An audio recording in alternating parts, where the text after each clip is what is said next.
Tu es insatisfait de tes résultats actuels et tu te poses la question de savoir comment avoir la réussite en cette année 2024. Alors, si c'est ton cas, assieds-toi bien, prends quelque chose à grignoter car c'est ce que nous allons traiter et c'est tout de suite.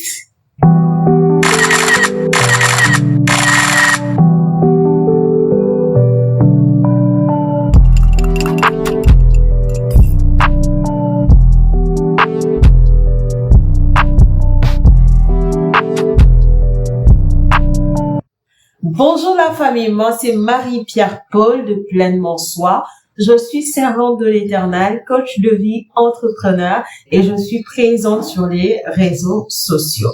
Sur cette chaîne, je te parle de se réaliser, d'accomplir sa vie de rêve, de réaliser sa destinée prophétique, de voir le plan de l'Éternel s'accomplir sur notre vie. Alors si cela t'intéresse, abonne-toi à cette chaîne et n'oublie pas d'activer la cloche. Cela va te permettre de recevoir nos contenus de manière régulière.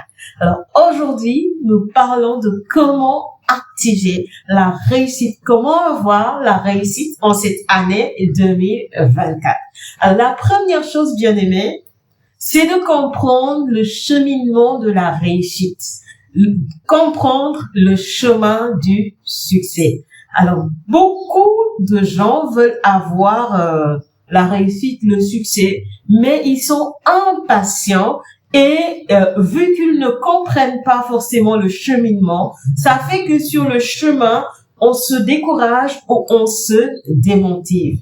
Bien aimé, il faut savoir que la réussite, c'est la somme de plusieurs efforts de travail. C'est-à-dire, ça ne vient pas en un seul jour avec un claque de doigts comme ça. Mais il faut un temps où on est dans la diligence, où on travaille activement, où on est dans la discipline, où on met en place des objectifs et on essaye de les atteindre. En fait, la réussite, c'est la somme de plusieurs objectifs, on va dire petits objectifs qui ont été atteints, qui ont été réalisés. Pour toutes les personnes que vous voyez expérimenter, que ce soit la réussite, le succès, etc., ce sont des personnes qui ont travaillé, qui se sont acharnées dans le travail, en interne, qui ont eu à célébrer beaucoup de victoires en interne avant que ça ne soit forcément apparent aux yeux des autres. Je prends l'exemple pour quelqu'un qui veut chanter. Avant qu'il n'arrive à un moment où les gens pourront l'applaudir et reconnaître que c'est un véritable chanteur, bien aimé, c'est une personne qui a pris énormément de temps à répéter, à se tromper sur, comment dirais-je, certaines phrases ou certaines techniques vocales.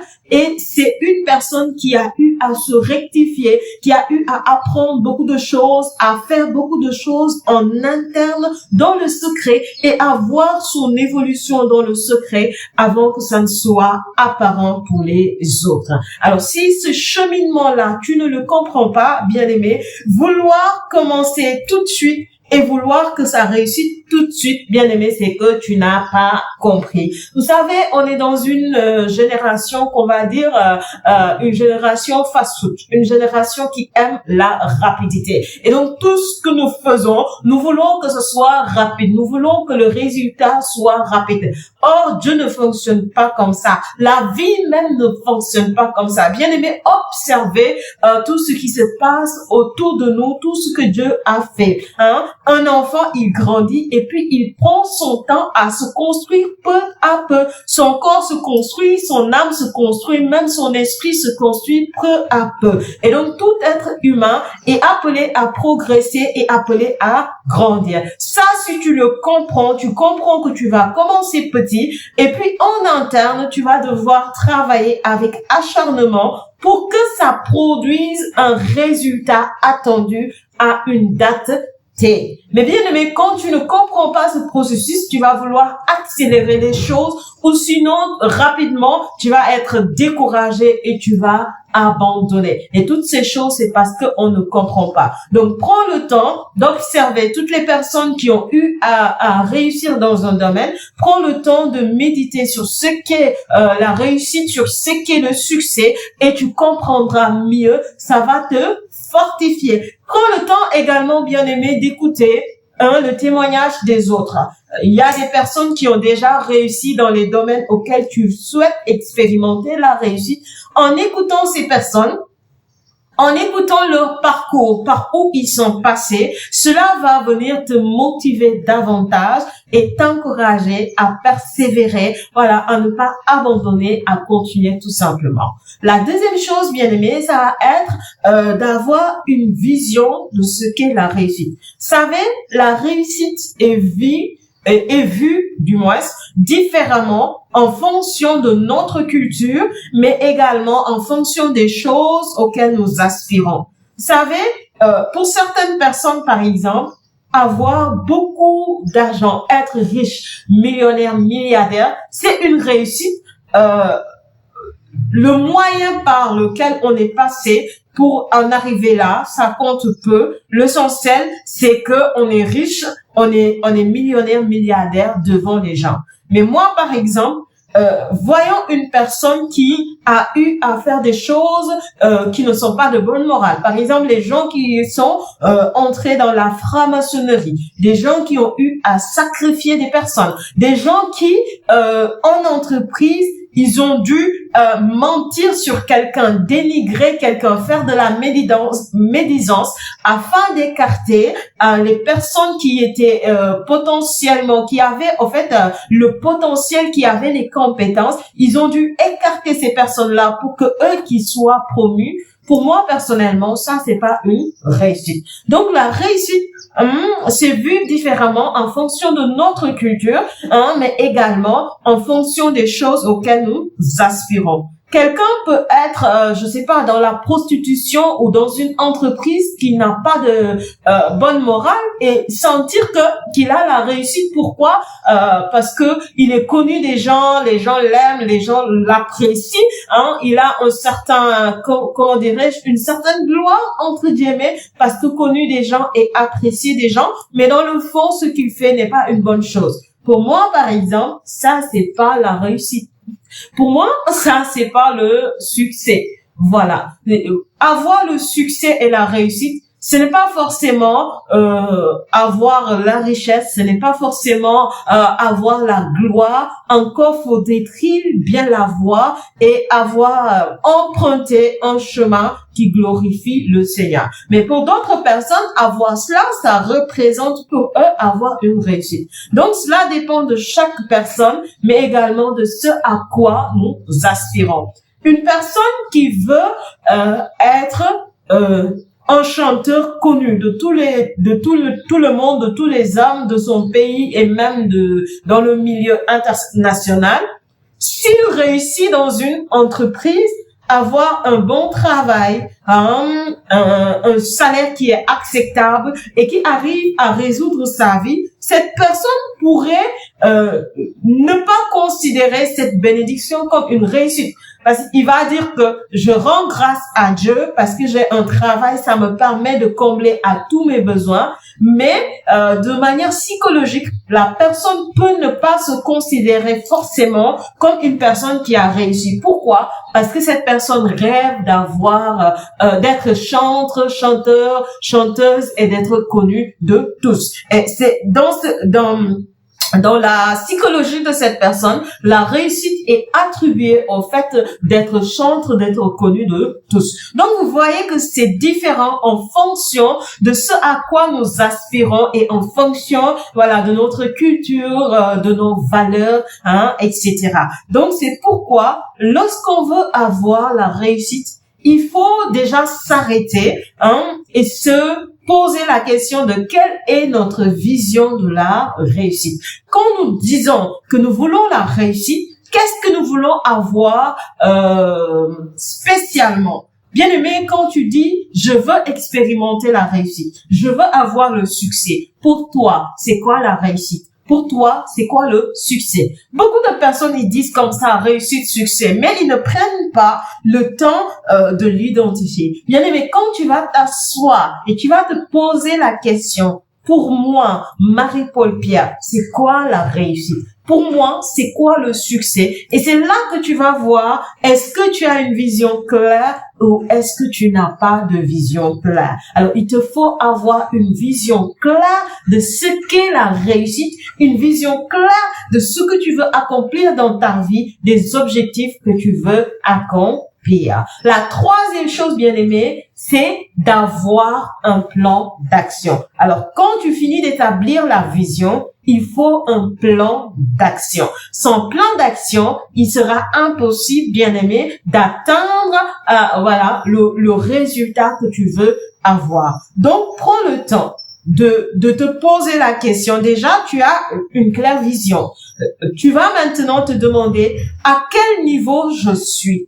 Tu vas avoir la certitude de là où tu es pour maintenant pouvoir dire quel chemin on va emprunter. C'est-à-dire quand tu sais là où tu es et tu sais où tu veux t'aller, le chemin va devenir plus évident. Donc, c'est parce que tu as une claire vision et tu sais là où tu es actuellement, tu pourras maintenant mettre en place des actions à effectuer, des tâches à remplir, des objectifs à atteindre qui vont te permettre pas à pas d'arriver à là où tu veux arriver. Donc, je disais tout à l'heure, la réussite, en fait, c'est la somme de plusieurs tâches, de plusieurs objectifs qui ont été atteints. Donc, vouloir d'un coup réaliser quelque chose qui va nous faire aboutir à la réussite, bien aimé, c'est se leurrer, c'est ne pas comprendre les choses. Maintenant, quand tu comprends les choses, tu vas te dire, OK,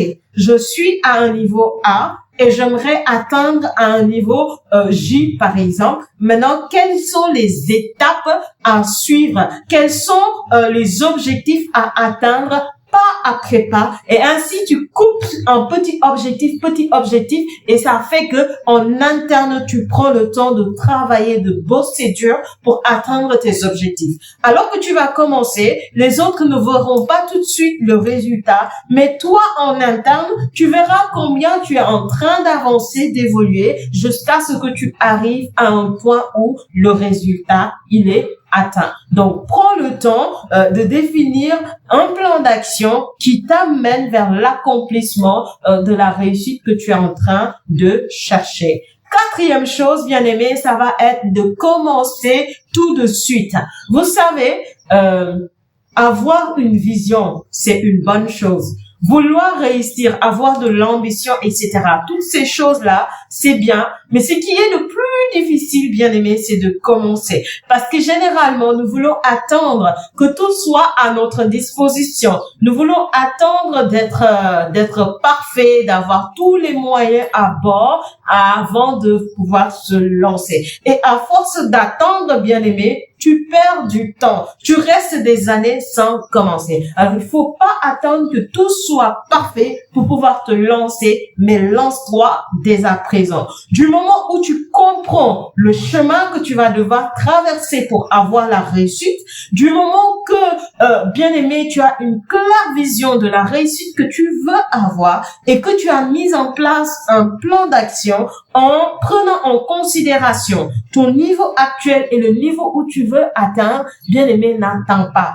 Commence dès à présent. Lance-toi, lève-toi et agis. Quel est le premier objectif que tu as défini? Alors, attaque cet objectif et essaye de le réaliser. Et tu vas voir, plus tu avances, plus tu seras motivé, encouragé à aller plus loin. Au début, ça pourrait ne pas être facile parce que ça nécessite, bien aimé, de sortir de sa zone de confort. Ça nécessite pour certaines personnes de faire face à l'humiliation parce que beaucoup peuvent constater que tu n'as pas encore les compétences, tu n'as pas forcément toutes les qualités que ça demande. Mais à toi, bien aimé, d'être conscient que c'est un cheminement et de ne pas te laisser, décourager ou déstabiliser par ce qui se passe.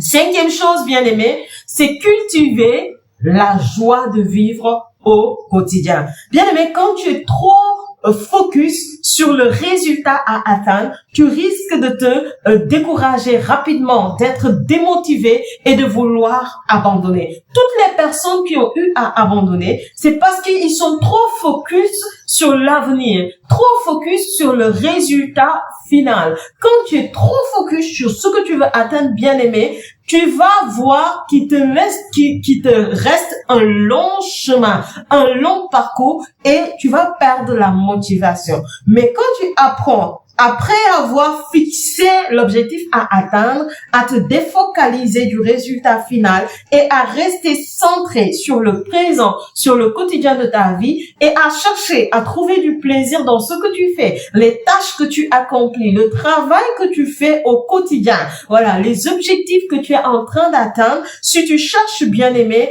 à avoir la joie dans cela, bien aimé, forcément, cela va t'encourager davantage, hein, même si c'est pas forcément facile, tu vas trouver en fait la force de continuer parce que tu apprends à te réjouir des petites choses. Alors ce que j'ai oublié de préciser, bien aimé, sur le plan, hein, pour faire le plan, bien aimé, il te faut des objectifs SMART.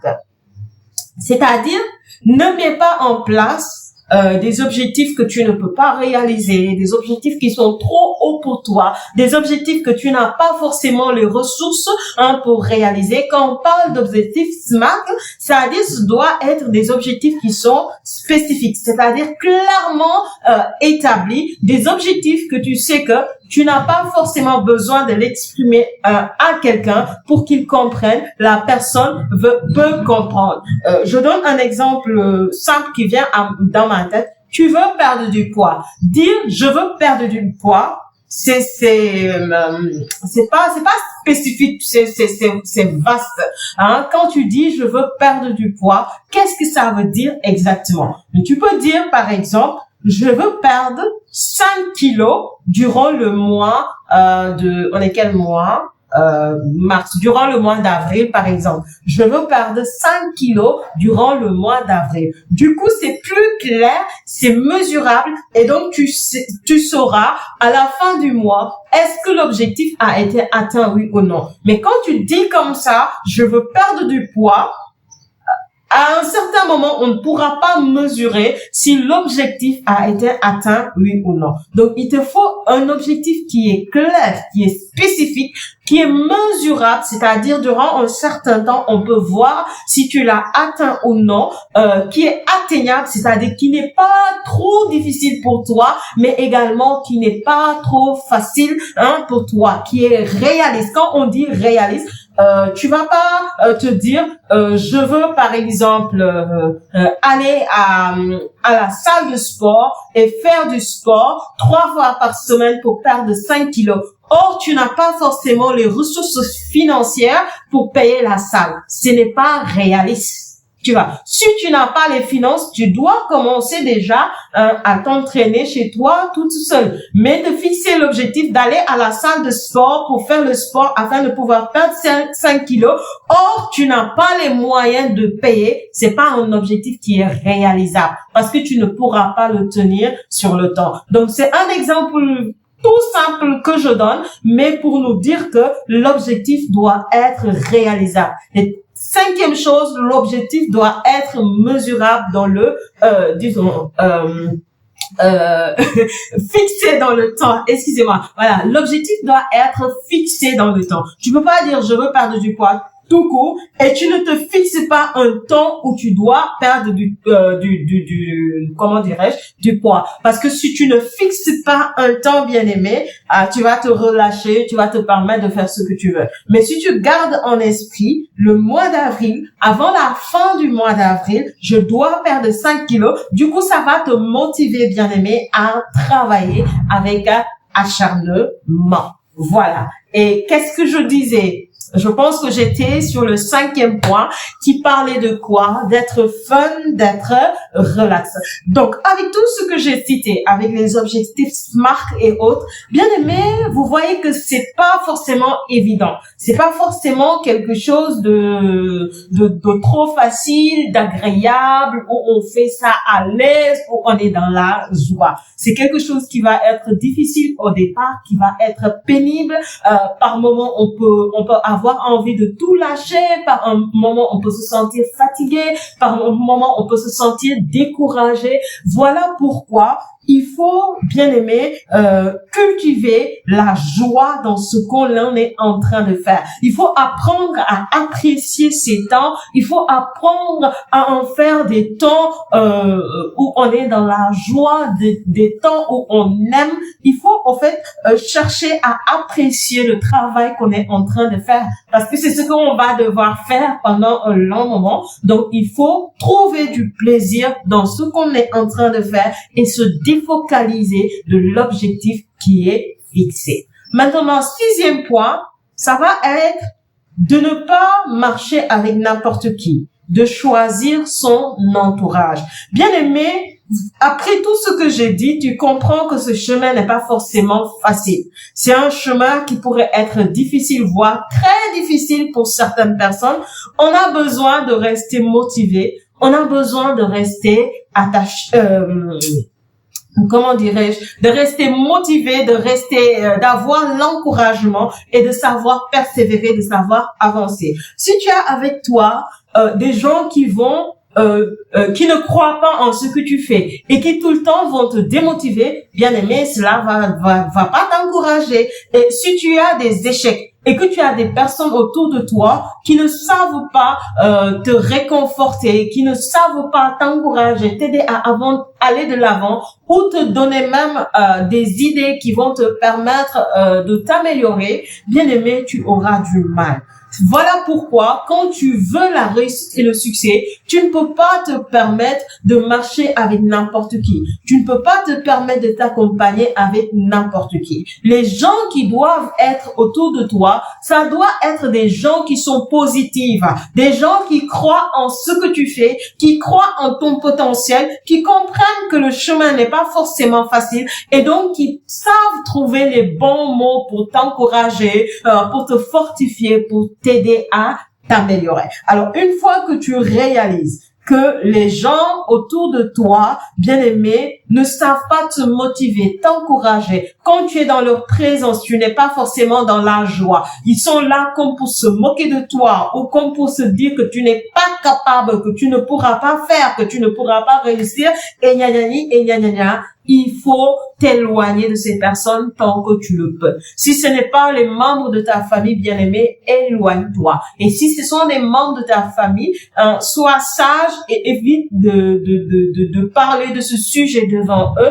Évite d'évoquer ce sujet devant eux et fais exprès, sois intentionnel au fait d'aller écouter, voilà, des gens qui ont déjà fait ce que tu es en train de faire, qui sont passés par le parcours d'où tu es passé. Ça va te permettre, voilà, de t'alimenter de cela et d'être fortifié pour ne pas baisser les bras, pour ne pas abandonner, mais pour persévérer, pour être persistant, hein, voilà, et avoir la réussite dont il est question. Et le dernier point, bien aimé, c'est la formation continuelle. La formation va te permettre d'améliorer rapidement ton niveau. La formation va te permettre de ne pas rester stagné à un niveau. Vous voyez, quand on commence quelque chose, généralement, on est mal à l'aise, on se sent pas forcément bien, généralement, on le fait pas forcément comme il le faut. Genre, on voit plein de défauts, hein, dans le démarrage. Mais il suffit de faire quelque chose pendant 3 mois, 4 mois, 6 mois pour être à l'aise dans ce que l'on fait, et puis ça va se sentir au travers de notre manière de fonctionner, de notre manière de faire. Maintenant, si on n'a pas en tête la formation continue, on peut se dire, ça y est, je suis arrivé. Maintenant, en fait, on constate que les premiers objectifs ont été atteints, qu'on a eu une certaine, comment dirais-je, évolution. On va vouloir rester campé sur là.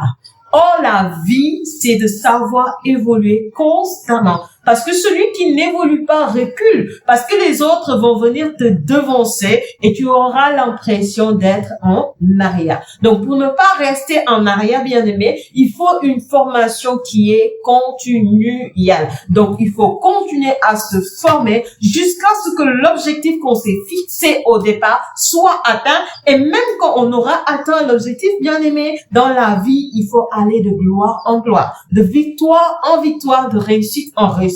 Donc, ne reste pas campé sur une chose, mais forme-toi au quotidien pour t'améliorer de gloire en gloire. Voilà, c'était tout pour moi et je suis comme d'habitude, c'est dans la joie du Seigneur que je suis là à vous parler et que voilà, l'Éternel vous donne la grâce en cette année 2024 de pouvoir mettre en application ces points qu'on a développés aujourd'hui et que l'Éternel vous donne d'expérimenter non seulement la réussite, mais aussi le succès. Et c'est cela votre partage, car c'est la promesse que l'Éternel nous fait dans sa parole dans Josué 1:6. Voilà, que l'Éternel te bénisse, que l'Éternel te garde et que sa joie soit avec toi. Et puis moi, je te dis à la prochaine. Reste connecté.